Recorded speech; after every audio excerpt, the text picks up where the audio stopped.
Want to make a podcast?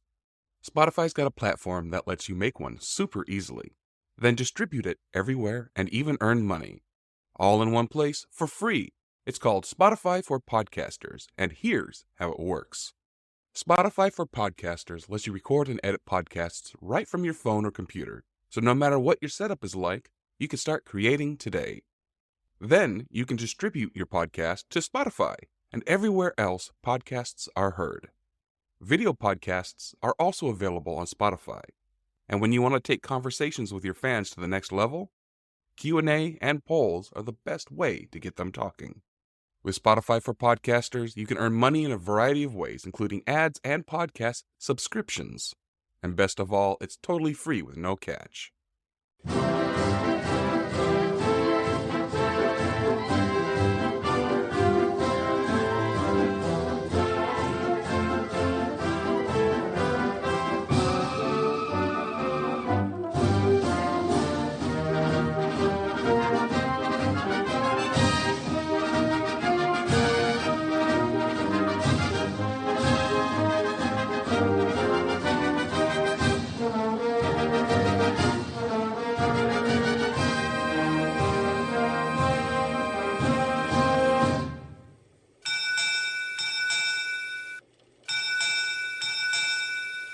U.S. Navy History arriving.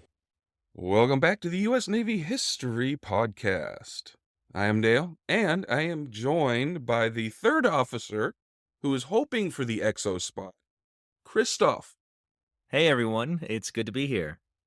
So, Christoph, welcome to the show. Well, thank you, Dale. I really enjoy it, and hopefully we can have a nice conversation and learn a little something along the way. Let's hope so, otherwise you're going to the brig. Well, it wouldn't be the first time. So, last week was Steven's last episode, and we were talking about torpedoes. So, hopefully you paid attention because we're going right into the middle of it, and I'm not reversing it for you. Is there a test at the end? There's always a test. Oh, crap. Okay, I will be ready. All right, so you ready to get underway? Yes, sir. All right. So, we had just finished the guidance systems of these torpedoes, so we're going to get into how they were used in the different conflicts. So, the Royal Navy had a frigate, the HMS Shah. And this was actually the first naval vessel to fire a self-propelled torpedo in anger. This was during the Battle Toka, which was against a Peruvian ironclad, the Huascar. And this was in 1877. Now, the boat was actually successful in outrunning the torpedo, so it didn't get hit. The Turkish steamer called the Intaba in 1877 became the first vessel to be sunk by a self-propelled torpedo. It was launched from torpedo boats operating from a tender called, Vilakai Vanyas Constantin. I know I butchered the heck out of that, but there it is. That's how I've heard it. That's good. Okay, thank you. She was commanded by Stefan Ostovich Makarov during the Russo-Turkish War in 1877 to 1878. So, before we continue, can I ask a question? Absolutely. Anytime you want to ask a question, you ask a question. Perfect. So, when you said the Shah was the first to fire in anger, is that a formal term, or what does that mean? Yes, whenever you're using your weapons in an engagement, firing at the enemy, you're using your weapons in anger. Okay. When you're firing your weapons during practice, you're just firing your weapons. Got it. I just didn't know if there's like a self-defense situation. It's like, hey, I wasn't the angry one. They were the aggressor. I'm just trying to protect myself, or... No, whenever a weapon is fired at the enemy, that is firing your weapons in anger. Got it. Okay, good to know. And interesting that they were able to outrun the torpedo. Did they even know what the torpedo was, and they decided to just turn around and flee? Oh yeah, everybody was developing torpedoes. Once I one see. country started doing it, the next the other ones, all the spies get together and say, okay, we're all doing it. Cool. Okay. I was just curious because if it was so new and foreign, they'd just look at it and go, "What's that?" But now, yeah, that would make sense. Someone didn't listen to the last episode. I would. That was me. I'm sorry. I got a bad grade coming. Hmm. Let's see if I can make it up. All right, go ahead. Okay. So another early use of the torpedo was during the War of the Pacific. There was a Peruvian ironclad, the Huascar, commanded by a Captain Miguel Garu, and they attacked a Chilean corvette, the Abato. This happened in 1879 at Antofagasta with a self-propelled lay torpedo. Unfortunately, it reversed course. Oh no. The Huascar was saved because a officer jumped overboard and diverted it. That dude is incredible. Yes, he should. If he didn't get a medal, they did him wrong. Yeah, it's like, hey, you don't have to pay taxes again for the rest of your life. Oh, would that work now? If you jumped on a torpedo and diverted it, maybe. I don't know. I don't know what the case law is. Can it be self-built torpedoes? So can I just like build my own and then divert it and say, hey, look what I did? Let's talk about this offline, so in case there are IRS officials listening right now. Oh, I don't think the IRS fleet even exists anymore. They're the Coast Guard now. Okay, well, then continue your plan. Well, the Chilean ironclad called the Blanco Encalada, she got sunk in 1891 by a self-propelled torpedo from the Almirante Lynch. This happened during the Chilean Civil War in 1891. This became the first ironclad sunk by a torpedo. Wow. There was a Chinese turret ship, the Dingyan, and it was reportedly hit by a torpedo and disabled. And this was done by Japanese torpedo boats during the First Sino-Japanese War in 1894. And of course, all of these were fired at very close range, which means it was very dangerous to the attackers because they still didn't have the range that they needed. I could see that. So there are some sources that said that the Qing dynasty, the Imperial Chinese military under Li Hongzhang, they had electric torpedoes, and they deployed these in a number of different waterways, along with fortresses and numerous other modern military weapons acquired by China. Huh. So wait, how so traditional torpedoes I assume are gas driven or some kind of combustion, is that correct? There's a number of different ways. We'll get into propulsion later. Okay, cuz when you specified electric, that that caught my attention, but yes, I will pay attention. Go right ahead. Yeah. But yeah, we'll go into all the different propulsion systems in a little bit while. Okay. In a little bit while. Yeah, that works. Yeah, totally. In a little while. So the Chinese developed the capacity to manufacture these electric torpedoes on their own in 1876. There is some Chinese art that show these torpedoes being used against Russian ships during the Boxer Rebellion. Now, whether they were actually used or not is not really known, because anybody can draw a picture. Right. So the Russo-Japanese War was the first Great War of the 20th century. This was 1904 to 1905. And during this war, the Imperial Russian and Imperial Japanese navies launched nearly 300 torpedoes at each other. Holy moly. All of these were the self-propelled automotive type. Okay. The deployment of these new underwater weapons resulted in one battleship, 2 armored cruisers, and 2 destroyers being sunk in battle. And with the other roughly 80 warships being sunk by, conventional methods like gunfire and mines, and people just scuttling their boats. So at this point, during the technological development of torpedoes in this conflict, uh, what kind of range did they have? I imagine it was not as close as some of those earlier ones with, like the Chinese electric development, or even the ones with the ironclads with the Chileans. Is this more of the what we've seen in the movies, as for example, like World War II ish, or I'm sure there was a gradation of development as time has passed.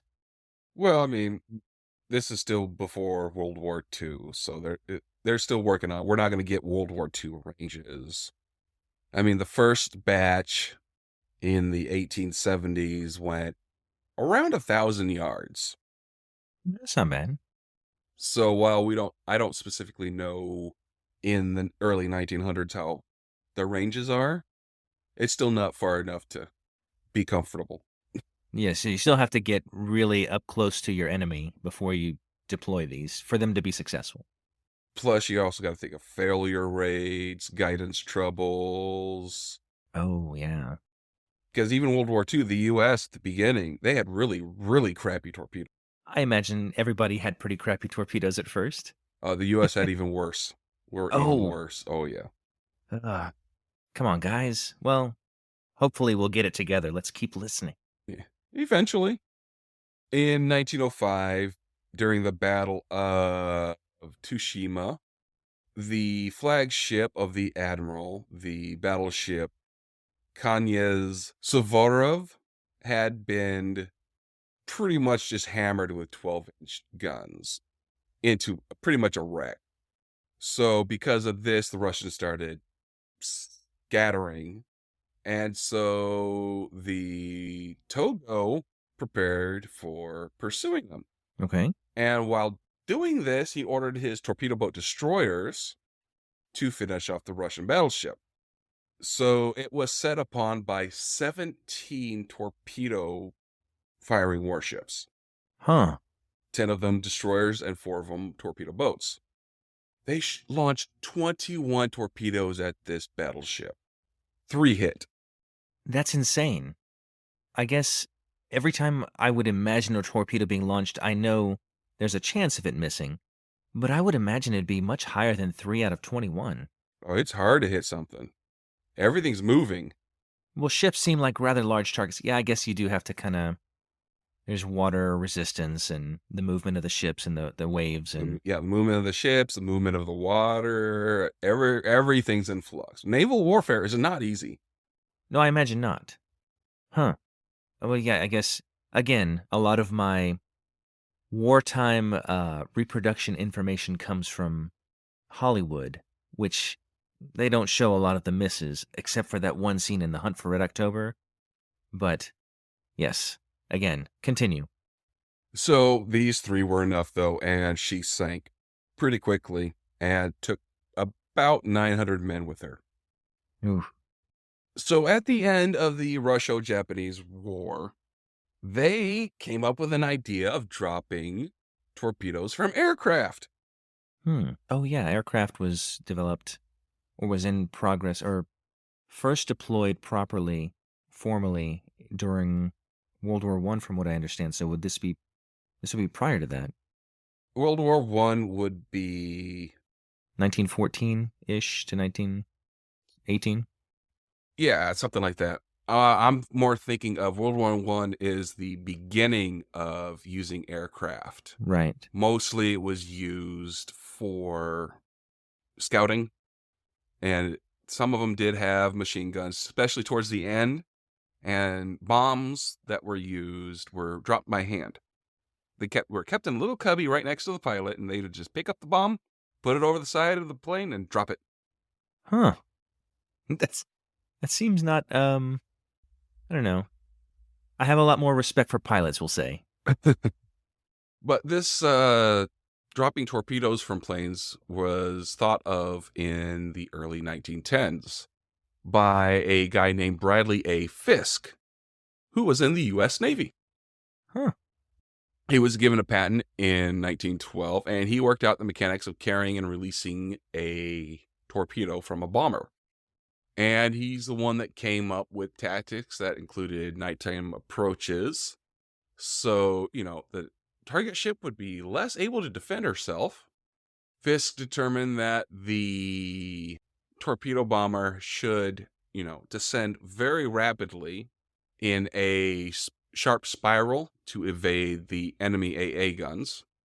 And then about 10 or 20 feet above the water, she would straighten her flight path long enough to line up and release the torpedo between 15 and 2,000 yards from the target. 15 yards. Or 15, did I say 15? Oh, 1,500 to 2,000 okay. yards. Sorry. It's like, wow, these guys are so brave. But still, that's very close. Yeah. And I'm curious to hear that they had AA guns in the early 19 teens or 10s. At the beginning of them. I'm sure a lot of them were just machine guns too. Yeah. Hmm. So, based on those tactics, how successful were folks with torpedo planes? About as successful as anybody else. You send in an air wing during World War II, and maybe two of them would get through. Oh, yeah. 2 planes. Then maybe one torpedo will hit. Maybe one. So the Royal Navy, their air service, started experimenting with torpedo bombers.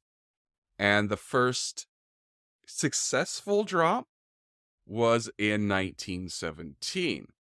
A guy named Gordon Bell dropped a Whitehead torpedo from a short S-64 seaplane. And after this success, they started building purpose-built torpedo aircraft. The first one is the short Type 184, built in 1915. That plane, is that an English plane? Then I assume based on what you've just mentioned as far as who the first successful torpedo launched by the English? Yes, this was done by the British during the First World War. They built 936 aircraft during World War I. So they built 937 aircraft, you say, during World War I? Or of this type? 936 torpedo bombers. Got it. So 2 prototype aircraft were put on the HMS Ben-Me Cherie, and she went to Argentina in 1915 to take part in the Gallipoli campaign. One of these planes was piloted by a guy named Charles Edmonds, and he was the first pilot with the first aircraft in the world to attack an enemy ship with a air-launched torpedo. Wild. He sank an Ottoman transport ship, and the other guy that was with him was forced to land on the water because he had engine trouble. Oh. Well, it happens. Now, he saw an enemy tug close by him, so he taxied up to it and fired his torpedo. Nice. He sank the tug, and now that he didn't have the weight of the torpedo, he was able to take off and get back. Huh. Well, that's pretty good. I have a friend that's English, and the Gallipoli campaign is not their brightest moment, but this is a nice example of, oh, well, that worked out well. Yeah, that was fun. That was cool. So now that we're at World War II, torpedoes were widely used in World War II, of course. This was against both shipping and against submarines. Germany, they disrupted the supply lines to Britain by pretty much just submarine torpedoes. But the submarines also did extensively use their guns, because during this time, torpedoes are not staying underwater for very long. They run out of air quickly, Oh, okay, right. and their batteries deplete, and they can't run under the surface for very long. So Britain and its allies, they also used war. The U-boats themselves were targeted, and 20 of them were sunk by torpedoes. That sounds like a pretty difficult shot. I mean, like you were talking about how difficult it is to hit anything with a torpedo, but a submarine to submarine or even a plane delivered torpedo to submarine sounds like it'd be very tricky. Yeah. Well, here's a picture of them actually firing a torpedo and how they had to do it. Oh man, Yeah. Took 8 guys to fire that thing off. that's nuts. So 2 Royal Italian Navy torpedo boats scored hits against a Austrian-Hungarian squadron, sinking a battleship, the SMS Savent Istvan, with 2 torpedoes. Hmm, that's impressive. Yeah. So the Royal Navy starts experimenting with ways to increase the range of torpedoes during the war. And they started using pure oxygen instead of compressed air. And this ultimately led to developing a torpedo called the 24.5-inch Mark I, which was an oxygen-enriched air-fired torpedo. This was intended originally for the G3 class battle cruisers and the N3 class battleships in 21, but they got canceled because of the Washington Naval Treaty. Oh, what do you know? Okay, I don't know much about that treaty. What stymied their ability to continue that? That seems weird that a nation would be developing a weapon like that and then would have to stop. Well, this was the Five Power Treaty. It was signed in 1922, which agreed to prevent a arms race by limiting naval construction. Interesting. That would be why. Okay, well that makes sense. Yeah. Not very effective though. Doesn't sound like. Well, I mean, everybody's going to build stuff in secret. Yes, that's Germany true. did, and that's why they were all of a sudden just massive on the map when World War II Hmm. kicked off. Right. So all this is just posturing. We promise not to build this stuff in the open. Is what the treaty should read. That's how it was interpreted, Okay. especially by the Axis. Yeah. Well, they had a good head start for sure. Now, initially, the Imperial Japanese Navy, they were purchasing Whiteheads and Schwarzenkopf torpedoes. But by 1917, they were conducting their own experiments, and they eventually abandoned them because of premature detonations. They couldn't get it right. So that leads me to a question that I never really understood. So our torpedoes, they're not timer based, they're impact based, right? And so they have to receive some amount of pressure on the front to like activate and then explode. Is that correct? They're both. Oh, okay. They can be timer based, they can be impact based, or they can be both. Oh, like don't explode until after so many seconds and then impact or something like that? Impact and then explodes like 5 seconds later after it Oh, penetrates deeper into the ship. cool. I mean, horrifying at the same time, but cool. Like academically. War is horrifying. Oh, yes. I think that should be at the top of every episode. By the way, this is all horrifying, but we're going to talk academically about it anyway. So the Japanese, they decided that they were going to try to do it again. And in 1933, they finally had a working torpedo of their own. They used conventional wet heater torpedoes. What does that mean? It's an energy source. Okay, And we'll get more into that when we get to the energy source portion of our history. cool. Sorry, I feel like my 10-year-old daughter just jumping in. It's like, what's this? And it's like, just keep listening, keep watching. We'll get there. No, Sorry about that. it's fine. No worries. All right. After we're done with the history, we'll be getting into the energy sources and There we go. propulsion. I've always heard, so in my U.S. history classes in high school, the reason supposedly America got roped in was the sinking of the Lusitania by a German U-boat. I assume by torpedo. Is that correct? For World War One? Yes. Or was that World War II? No, World War II was the bombing of Pearl Bombing of Harbor. Pearl Harbor, right. Because from what I understand, it was not a military vessel. It was just like supposedly a cargo vessel, but there were lots of American citizens on there. And so that was enough justification for America to say, "Oh, okay, we're in." And so at the time, so that was World War One, and Germany had advanced, it sounds like, pretty good on their unrestricted naval warfare with submarines and torpedoes. So on May 7th, 1915, the Lusitania was sunk by a German submarine. 128 Americans died. Wilson demanded a apology, and he warned that we would not tolerate unrestricted submarine warfare. But we didn't get into the war yet. Oh, More Americans died when the SS Arabic was sunk in August.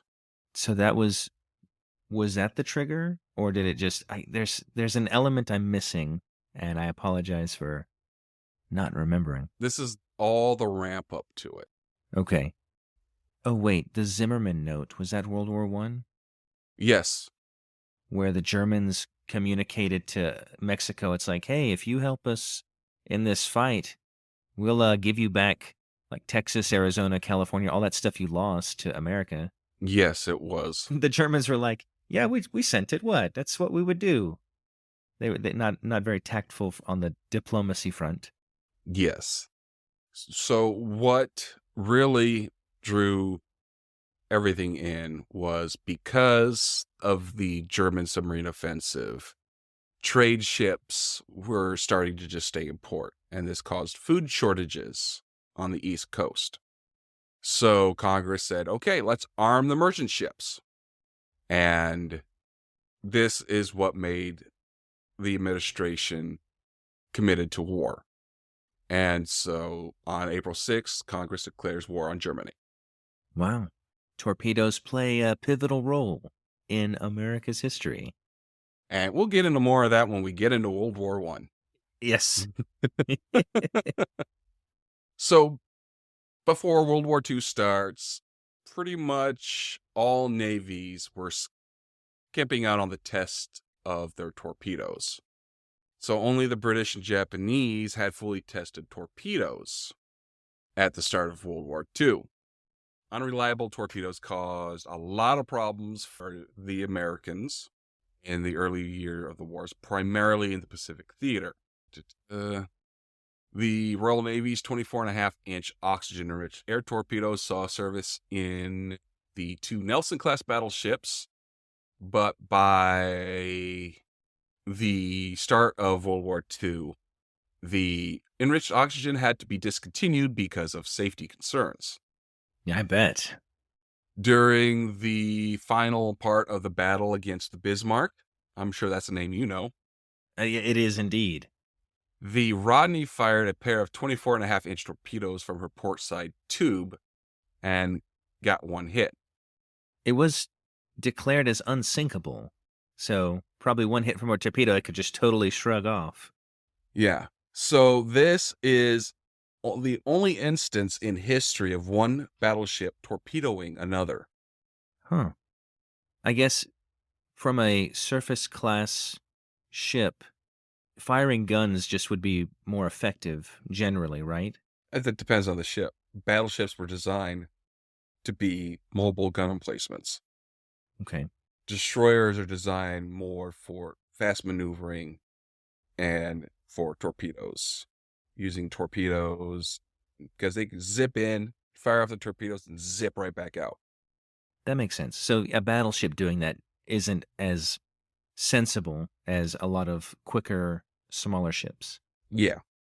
especially when you have that range advantage. I mean, Yeah, they were using, at the end of World War II, 16-inch guns. what kind of range? Well, I guess I'll save that for the World War II episode. We'll stick to torpedoes. Curious about it, though.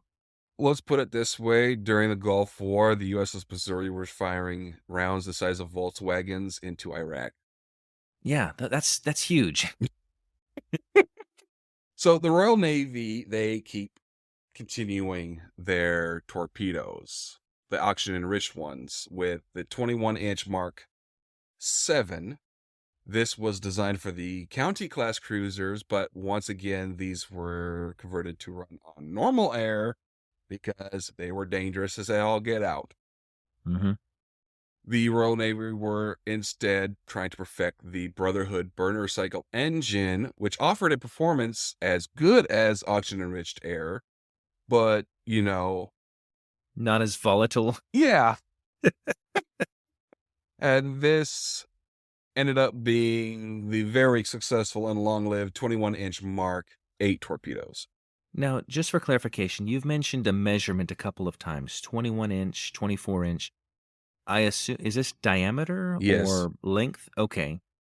Yeah, this is diameter. So this torpedo served pretty much throughout World War II for the British and is actually still in limited service in the 21st century. Wow. The Mark 8 was used in two particularly notable incidents. On February 6, 1945, the only intentional wartime sinking of one submarine by another, while both submerged, took place when the HMS Venturer sank the German submarine U-864 with 4 Mark 8s. Wow.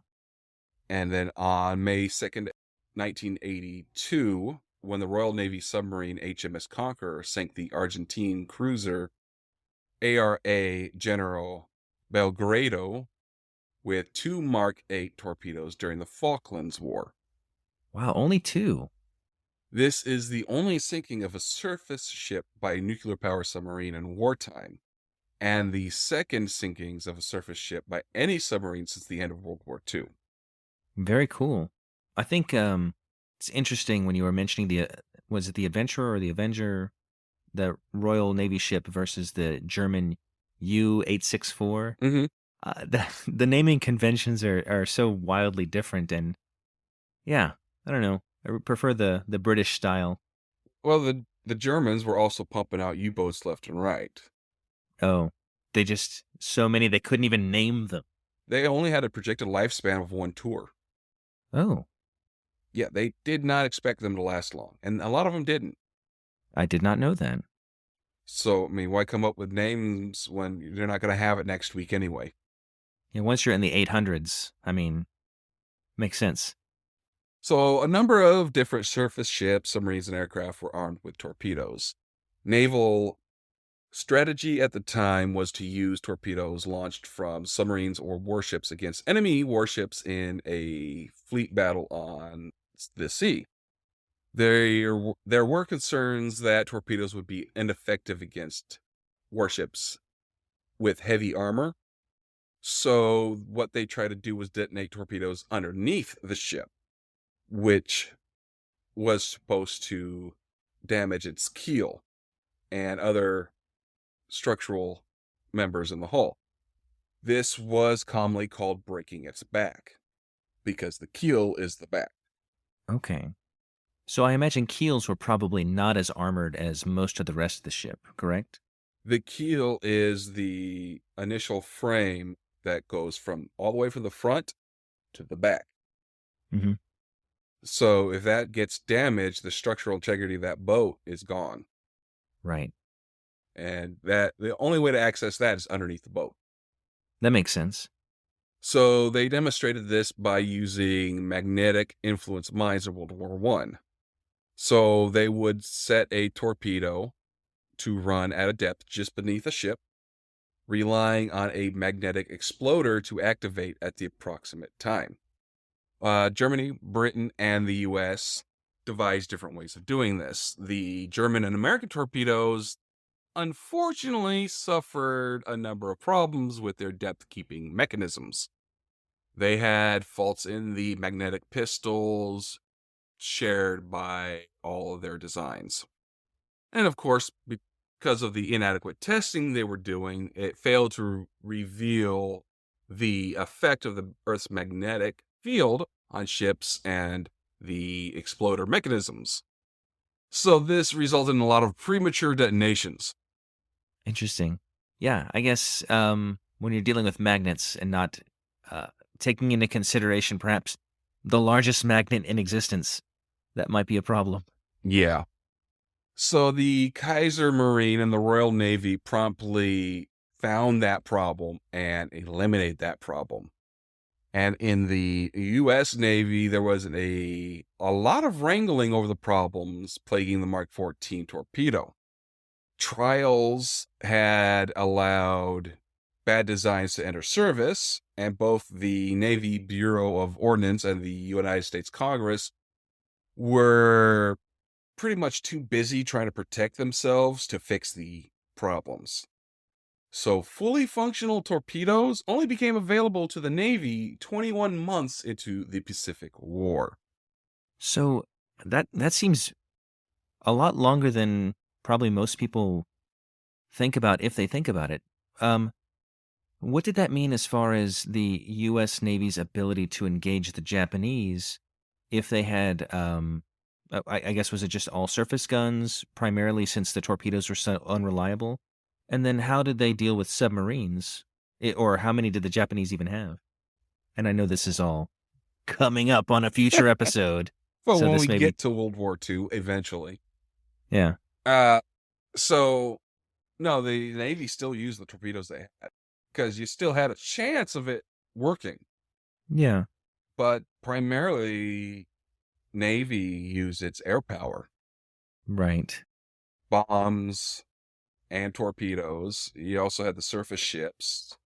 And we pumped out so many surface ships, you just overwhelm everybody. Okay. Yeah, destroyers would handle the submarines with depth charges. Right. And we also had radar when the Japanese didn't, so that was a huge advantage. Oh, yes. Yeah, was that everything? I think so. Go ahead. We're talking about American torpedoes. I have a question about Japanese, but I'll wait till we get to that part. I'm not sure how many Japanese submarines there were. I wasn't really submarine launched. So, from what I understood, I saw a documentary way back that talked about the difficulty of the planning of the bombing of Pearl Harbor. Mm-hmm. And one of the things that Japanese had trouble with was how shallow it was. And Yes. so, if they were to drop a torpedo into the harbor, it would just detonate undersea on the ground, so to speak. On the coral. And right. And so what they managed to do is they added a fixture on the propeller end. It was almost just like a block of wood Yeah. to give it more buoyancy so that it would ride on the surface. It wouldn't go down. It would just kind of rest on the surface and then proceed to the targets. Is that accurate, or was I misled by the media once again? Well, no, you weren't. I don't know if it was to add buoyancy, but would help the torpedo skim the surface because Pearl Harbor is not deep. So if they normally torpedoes would drop, go well deep under, and then come up to whatever they were set at for their depth. So that it was wood. It was like a wooden fin that they added to their torpedo that helped what I believe to create drag so it wouldn't go as deep. I see. Okay. Cool. Well, thank you for validating some of the knowledge I got when I was younger. You're welcome. So the British submarines, they used torpedoes to start sinking the Axis supply shipping to North Africa. The fleet air armed Swordfish sank 3 Italian battleships at Tornato by a torpedo and scored 1 hit on the German battleship Bismarck. A lot of tonnage of merchant shipping were sunk by submarines with torpedoes, both in the Atlantic and Pacific. Torpedo boats such as the MTBs, PT boats, or S boats, they were able to use relatively small but fast craft and carry enough firepower, in theory, to destroy a large ship. Although this didn't really work. It didn't really happen very often. Yeah. The largest warship sunk by torpedoes from a small craft in World War II was the British cruiser Manchester. This was sunk by a Italian MAS boat on the night of August 12th to 13th of 1942 during Operation Pedestal. Destroyers of all navies were armed with torpedoes to attack the bigger boats, like we were talking about earlier. In the battle off Samar, destroyer torpedoes from the escorts of the American Task Force Taffy 3 showed how effective they were at defeating the armor of these big boats. The damage and confusion caused by these torpedo attacks were instrumental in beating back the Japanese force of battleships and cruisers.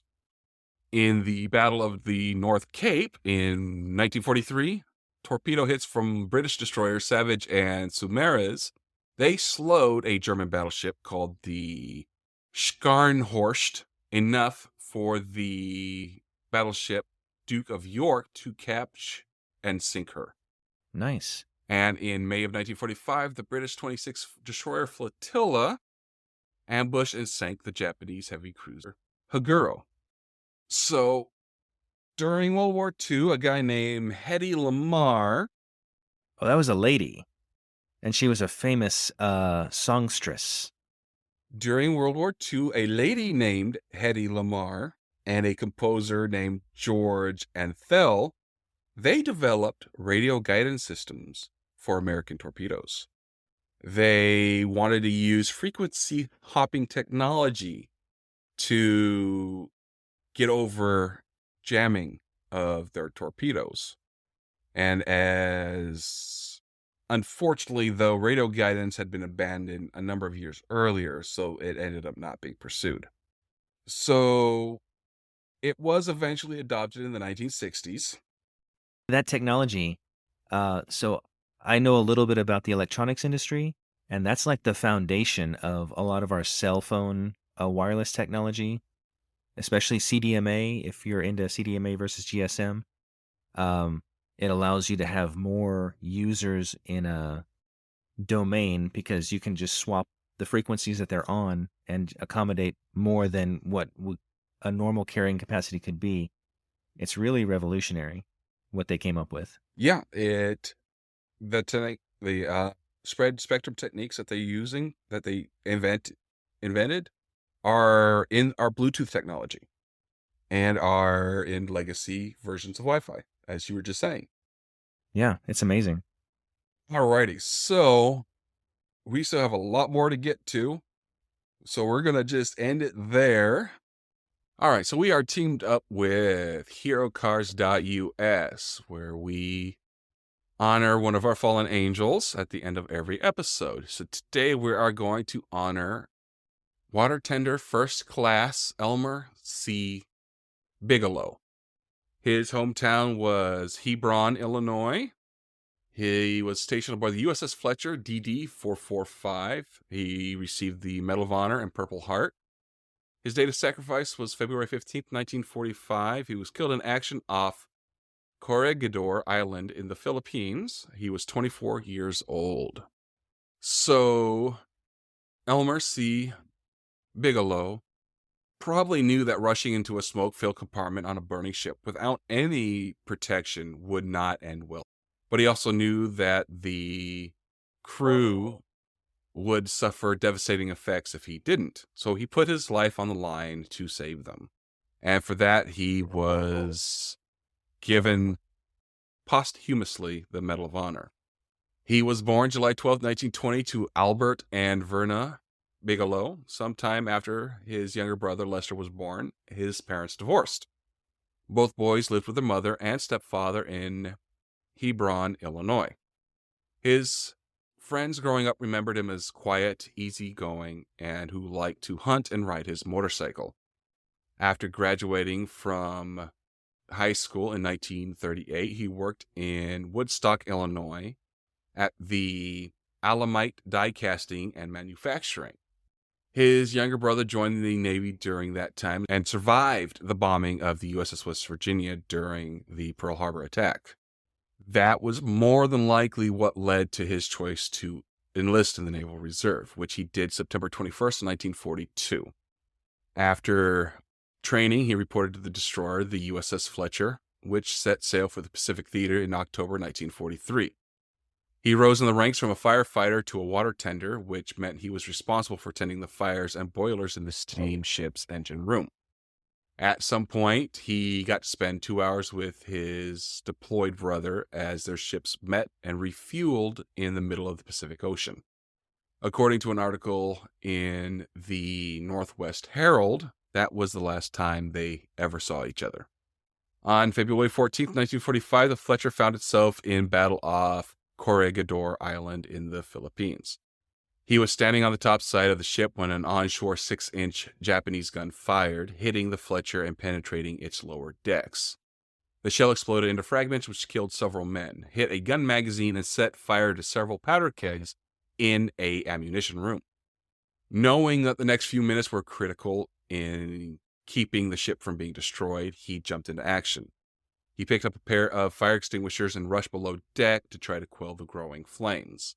Since he had no time, he bypassed putting on a OBA, which is a breathing apparatus, and dropped into the magazine hatch despite the flames and blinding smoke that came out of it. According to his Medal of Honor citation, the burning powder smoke seared his lungs with every breath he took. So he forced himself to quickly put out the fires and cool the cases and bulkheads. He made it out of the compartment, but the damage to his lungs was too bad. He succumbed to his injuries the next day. According to the Northwest Herald newspaper, Lieutenant Arthur H. Murray Jr. wrote to Bigelow's mother to inform her of the loss. Murray assured her that her son wasn't in pain and fell into a coma before he died. The young sailor disregarded his own safety for the greater good. His courage and actions kept the ship's damaged magazine from exploding, a disaster that would have left the Fletcher at the mercy of the pounding Japanese guns on Corregidor.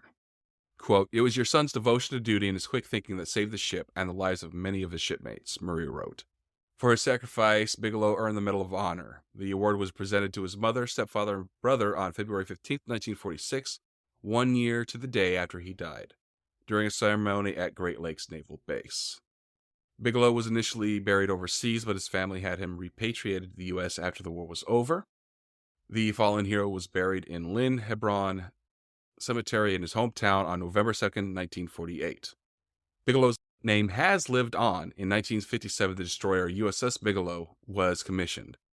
A residence hall at Little Creek Naval Amphibious Base, which is now the Joint Expeditionary Base Little Creek Fort Story in Norfolk, Virginia, was named after him in 1974, and Bigelow Avenue runs through his hometown. So, Water Tender First Class Elmer C. Bigelow, thank you. Thank you. So, Christoph, would you like to try to take us out? Oh, his eyes just got huge. I don't know. I can certainly try. What? I don't know. I'll try. So I shouldn't shy away from my responsibility that you've bestowed upon me. So I will take us part of the way out, and you can finish us off. Hopefully, I'll do justice to this podcast. Thank y'all for listening. Hopefully, you learned a little bit more about torpedoes and their development. It was really great being here. Thank you very much, Dale, for having me. And we'll see what happens next episode. How can they reach us? Oh, well, you can subscribe, number one, to our podcast on the podcast application of your choice. If you have questions, concerns, comments, or compliments, you can contact us at usnavalhistorypodcast@gmail.com. And our Twitter? I'm going to say it is USN History Podcast with the at the front of it. At USN History Pod. Pod. Why would you need the cast? You're right. Man, I really did not do my homework. This quiz that you're doing at the end, I am showing my true colors, and they are not good. We also have a Discord. The link for that is in the show notes. We are also on YouTube now, so you can listen to the show there as well. So we want to wish everybody fair winds and following seas.